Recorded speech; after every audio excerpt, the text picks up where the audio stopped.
learn the living world adaptation and classification. चला तर आज आपण शिकणार आहोत क्लासिफिकेशन ऑफ लिव्हिंग ऑर्गॅनिझम्स. तर त्यापूर्वी आपण आपल्या बुक्समध्ये अवेलेबल असलेल्या चार्ल्स डार्विन यांच्या थेअरी ऑफ इव्होल्युशन याच्याविषयी पाहूया. त्यामध्ये दिलेलं आहे Charles Darwin a biologist studied numerous types of plants and animals. Charles Darwin हे एक जीवशास्त्रज्ञ होते आणि त्यांनी न्यूमरस खूप साऱ्या प्राण्यांचे आणि वनस्पतींचे अभ्यास केलेला होता. Plants and animals suggested that only those organisms are likely to survive which can best adapt themselves. त्यांच्या त्या सिद्धांतावर सांगतात ज्या प्राण्यांनी किंवा ज्या वनस्पतींनी अवघड परिस्थितीत सुद्धा तग धरला आहे, बदलत्या वातावरणात सुद्धा तग धरला आहे, changing environment, this is called the theory of survival of the fittest. या थिअरीला काय म्हणलेलं आहे? Survival of the fittest. This is the Darwin's first principle. डार्विनचं पहिलं प्रिन्सिपल आहे.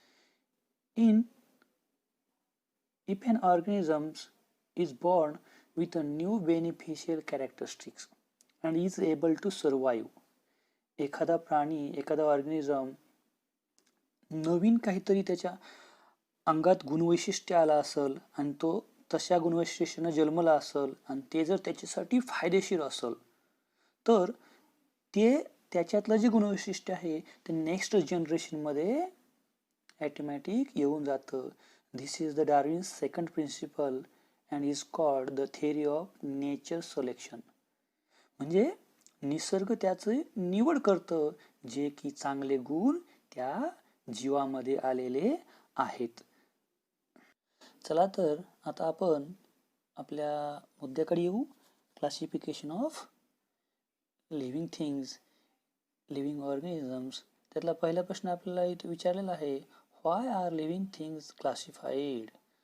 म्हणजे हा एक महत्त्वाचा मुद्दा आहे की लिव्हिंग थिंग्स हे क्लासिफाईड का केले जातात.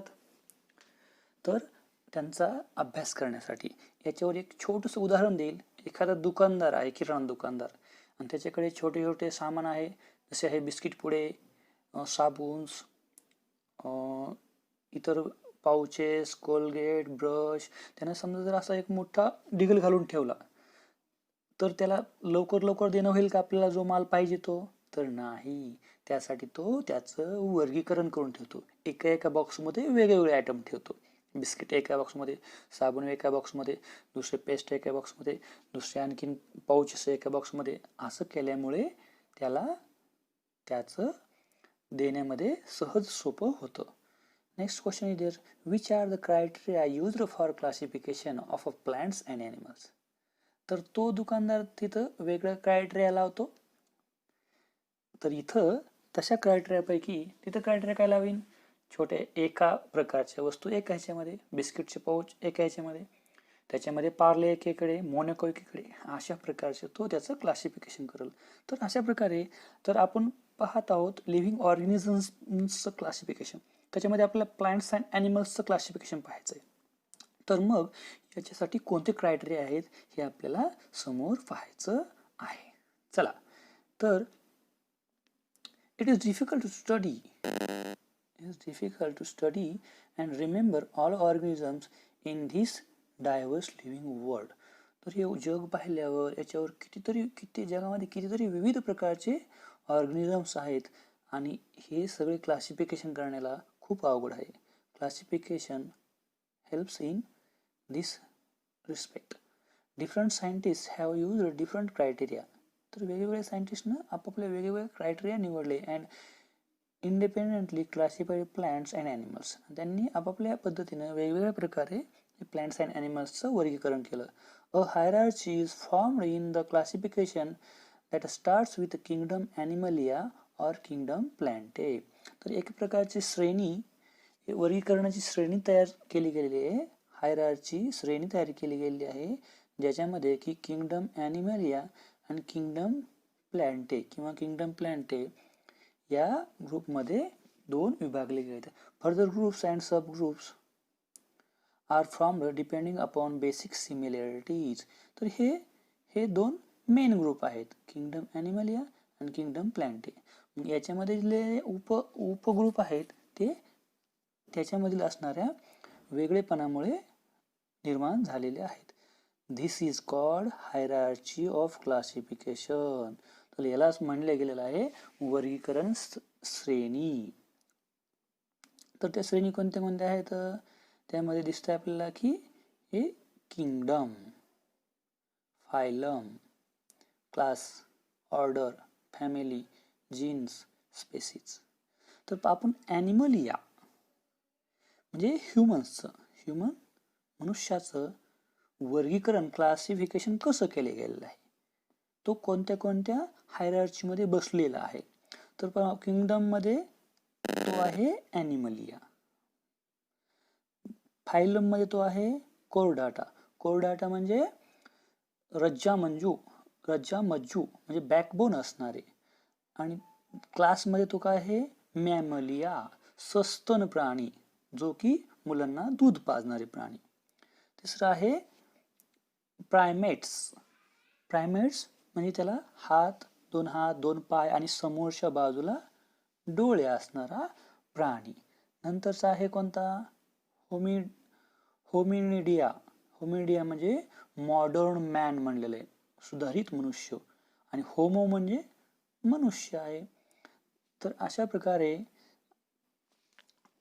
आणि हा सॅपियन्स म्हणजे मनुष्याचे लक्षण, कॅरेक्टरिस्टिक्स ऑफ होमोसेपियन. तर अशा प्रकारे हे क्लासिफिकेशन केलेलं आहे.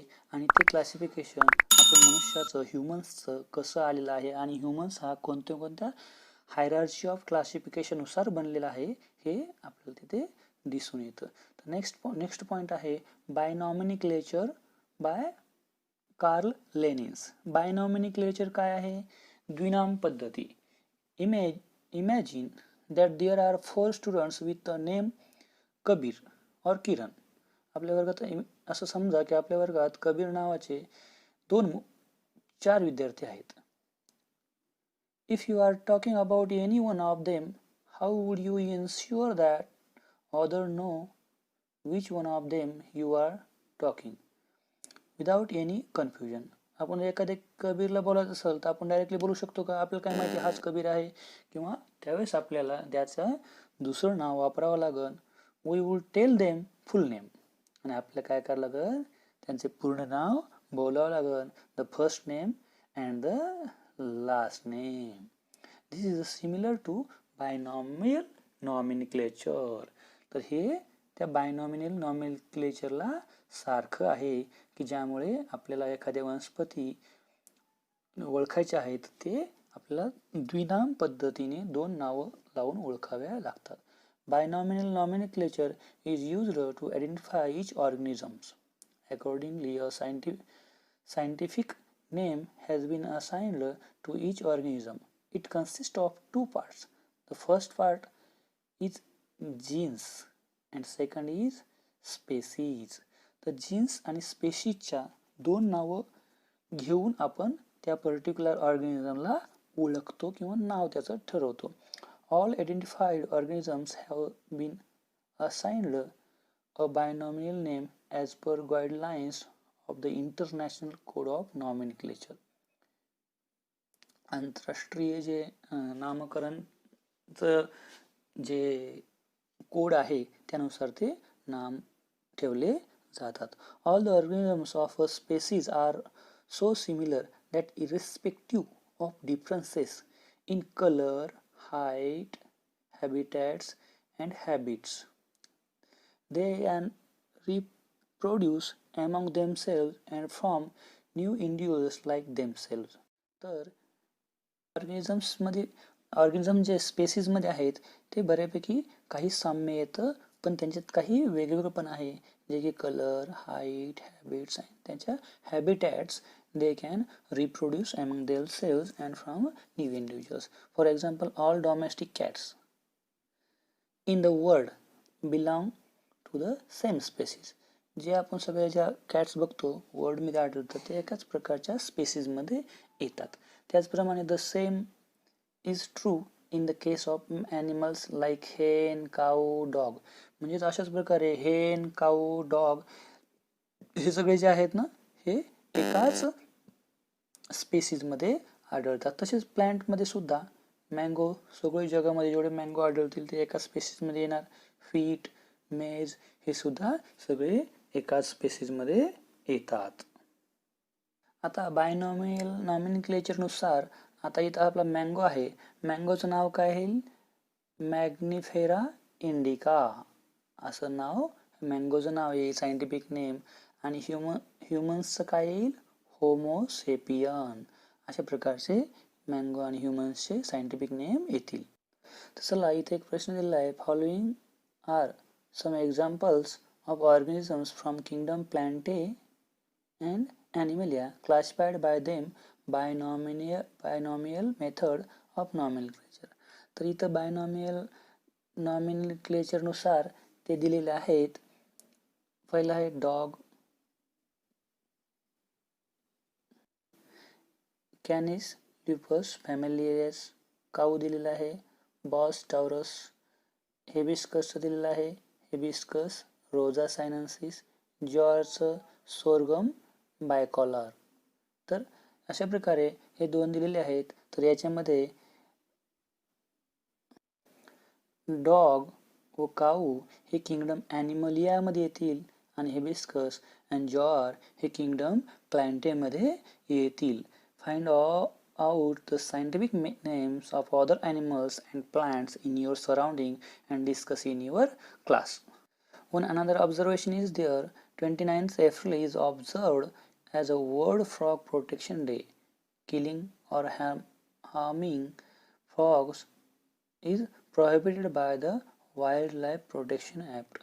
वन्यजीवन सुरक्षा कायद्यानुसार हे 29 एप्रिल हा जागतिक बेडूक सुरक्षा दिन म्हणून साजरा केला जातो. लोकांमध्ये त्याच्याविषयी अवेअरनेस यावी, त्याच्याबद्दल माहिती त्यांनी जागरूक व्हावं, त्यासाठी तो दिवस साजरा केला जातो. तरी हा व्हिडिओ आपल्याला जर आवडला असेल तर नक्कीच याला लाईक करा आणि शेअर करायला विसरू नका. सगळा व्हिडिओ पाहिल्याबद्दल धन्यवाद. Enjoyed the session. If you like this video, press like button, subscribe our channel, and press the bell icon to get the daily notification of our channel. Thank you. Keep